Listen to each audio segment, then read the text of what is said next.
Coucou tout le monde, je suis super contente. Aujourd'hui c'est la quatrième et dernière Un jour une story time. J'ai voulu garder un petit peu le meilleur pour la fin, on va dire, pour cette vidéo. Et je vous ai demandé un peu au dernier moment sur Snapchat ce que vous aimeriez voir, des idées ou des suggestions de story time pour cette dernière vidéo. Et il y a eu une super proposition que j'ai trouvée vraiment marrante, c'est de faire ma première fois, de raconter ma vraie première fois. Pourquoi je dis ma vraie? Parce qu'il y a d'autres youtubeurs qui ont fait le tag ma première fois où en fait on raconte plein de premières histoires, etc. Et en fait moi je voulais plus le faire en mode story time où je vous raconte du début à la fin comment ça s'est passé. Donc dans ce bocal j'ai mis toutes les idées de première fois que je pourrais raconter. Donc ça peut être ma première heure de colle, ma première rupture, mon premier copain, premier bisou, mes premières vacances avec mes amis. Enfin il y a plein de choses que j'ai voulu mettre dans ce bocal et je vais en tirer une au sort. Donc à l'heure actuelle je sais pas encore ce que je vais vous raconter, c'est un peu bizarre mais on va voir ce qui sort.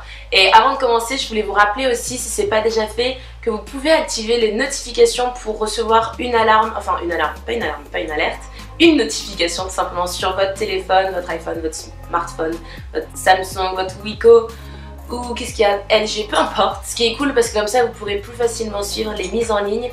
Et pour pouvoir activer les notifications, c'est super simple, il suffit juste d'aller en dessous de la vidéo et de cliquer sur la cloche que vous voyez. Et c'est à côté, donc abonnez-vous, cliquez sur la cloche et vous serez prévenu dès que je mettrai une vidéo en ligne. Et voilà, top.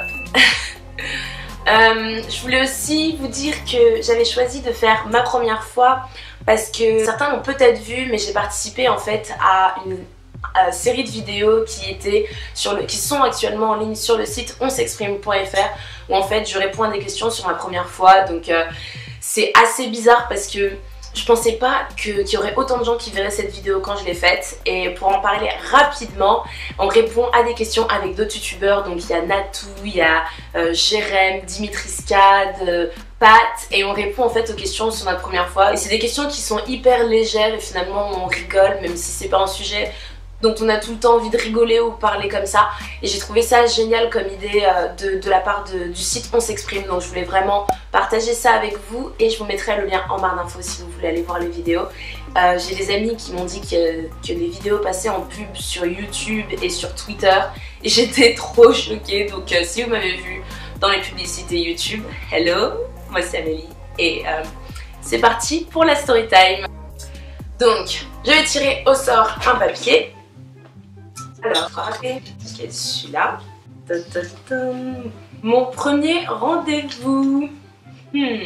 Ok.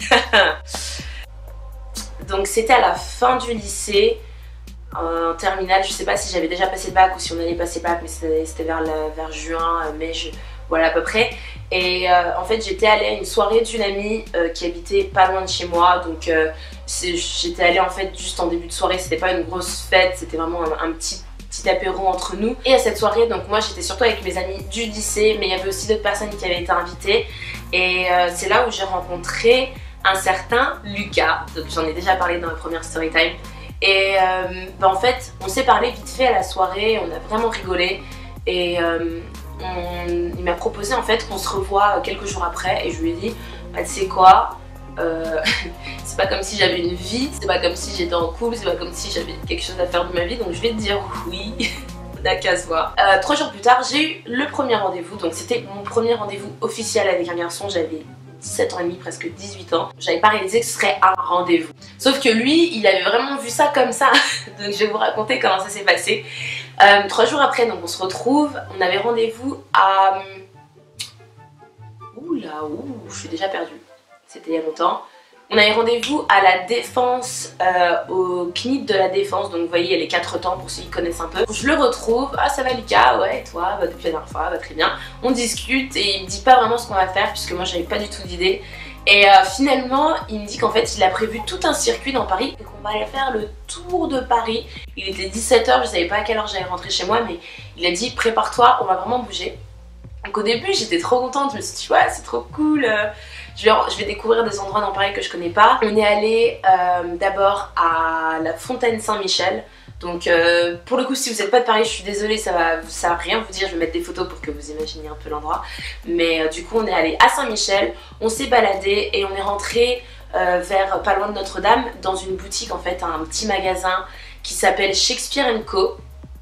Et c'est en fait une librairie slash bibliothèque slash café, un endroit vraiment posé où on peut venir se caler. Il y a un matelas, un moment dedans, il y a un piano. Et il s'avère que Lucas en fait venait souvent, il aimait beaucoup, c'était un peu à la... Pour donner l'esprit, c'était vraiment un esprit Harry Potter, un esprit vieux livre, t'as l'impression d'être dans le bureau de Dumbledore quoi. Donc on rentre et en fait il avait tout calculé parce qu'il y avait une vieille machine à écrire, donc il commence à écrire un petit peu, c'était pas un poème mais un truc qu'il avait rédigé avant. Il commence un peu à faire le poète, le lover. Lui je le trouvais quand même trop chou et je me disais bon il essaye. Donc voilà, au moins il essayait, c'était marrant. Au piano il commence à jouer un petit air de La lettre à Élise de Beethoven, enfin tous les classiques comme ça.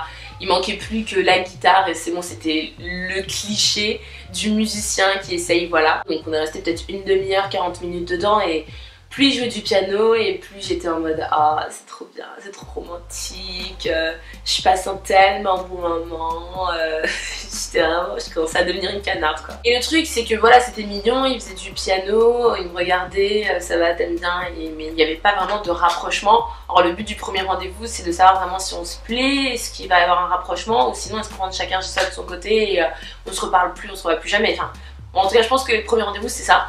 Et du coup bah, il n'y avait pas vraiment de rapprochement parce qu'il n'y avait pas d'étincelle on va dire. Et donc on reprend le métro et on va jusqu'à Porte de Clignancourt, je crois que c'était, donc c'est dans le nord-est de Paris ou dans le nord tout court. Il me dit bon est-ce que tu es prête à aller à l'aventure entre guillemets. Moi je suis vraiment, franchement j'adore les surprises, j'adore aller dans des endroits inconnus, dans des endroits dangereux, j'adore ça. Et en fait on descend sur les rails, donc à Porte de Clignancourt il y avait une entrée vers, je crois que ça s'appelle la Petite Ceinture de Paris. C'est en fait l'ancien métro, l'ancien train qui passait dans Paris qui a été abandonné depuis le dernier siècle. Et du coup maintenant c'est des rails abandonnés où on peut aller se promener, faire des graphes, etc. Et c'est complètement illégal. Je sais pas pourquoi je le dis aussi naturellement parce que c'est vraiment interdit, mais moi du coup je me dis ouais pourquoi pas, on va juste marcher sur des rails, y a pas de... Voilà, et c'était en plein air, on voyait la rue en haut, les gens dans la rue nous voyaient en bas, donc y a pas de souci. Et du coup on commence à avancer, on discute et honnêtement il est vraiment marrant, il me racontait plein de blagues, il me faisait rire, il me faisait me sentir bien et même c'était pour ça que j'avais accepté qu'on se revoie parce que même pendant la soirée on avait beaucoup rigolé aussi. Mais je me disais ouais est-ce que il est vraiment si bien que ça, est-ce qu'il y a vraiment un truc, je sais pas. Bon on va laisser faire le temps, de toute façon je serais peut-être pas fixée en 1 heure, donc on continuait d'aller sur les rails et arrivé au bout des rails en fait, enfin c'est pas au bout mais ça avait été muré par la police je pense, et par la mairie, ils avaient mis en fait un mur pour que les gens qui marchent ne puissent pas aller plus loin. Et en fait je me rends compte que donc, quand on arrive là, il y a un sac, c'est un sac Eastpak par terre dans le coin et il me dit bon bah vas-y ouvre-le. Et en fait je regarde et dans le sac il avait prévu plein de trucs à manger, il y avait des trucs tout bêtes comme des M&M's, il y avait aussi des trucs qu'il avait acheté en boulangerie, il y avait une tarte aux fraises si je me souviens, je sais plus si c'était un fraisier ou une tarte aux fraises, enfin il savait que j'aimais ça. Et j'étais là en mode waouh comment il sait ça. Et j'ai trouvé ça trop chou et je pense que c'est à ce moment-là que je me suis dit ouais quand même c'est un mec bien ce Lucas, je pense que ça va marcher, ça peut le faire. Et bah, on est resté là pendant 1 ou 2 heures et il était déjà 20h donc je me suis dit ouais il est tard, il faut que je rentre. Il me dit bon ben écoute j'avais prévu en fait un autre endroit où on allait aller. Je lui ai dit bah désolé on pourra pas mais peut-être une autre fois on se reverra etc. Je lui dis quand même mais merci pour ce premier rendez-vous, c'était trop bien.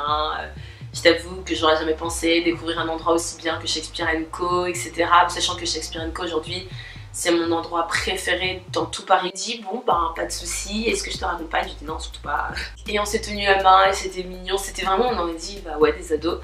Et il y a un moment trop marrant, je me souviens quand on rentrait, donc on marchait sur les rails dans l'autre sens pour revenir à Porte de Clignancourt. Et il y avait en fait des vieux qui passaient des personnes âgées. Qui passaient sur le trottoir en haut et qui nous voyaient. Et ils ont regardé à travers le grillage en bas, ils ont dit ah vous êtes trop mignons, vous faites un joli couple, des trucs comme ça. Et on s'est regardé, on était trop gênés parce qu'on les connaissait pas. Finalement on est ressortis, on est rentrés et voilà mon premier rendez-vous.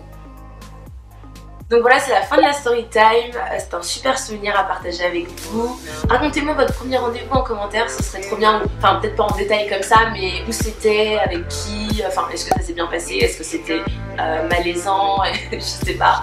Mais en tout cas, moi j'en garde un super souvenir. Donc j'espère que la vidéo vous a plu. N'hésitez pas à cliquer sur j'aime si c'est le cas, ça m'encouragera à faire d'autres story time. Et à très bientôt pour une nouvelle vidéo. Tard plus.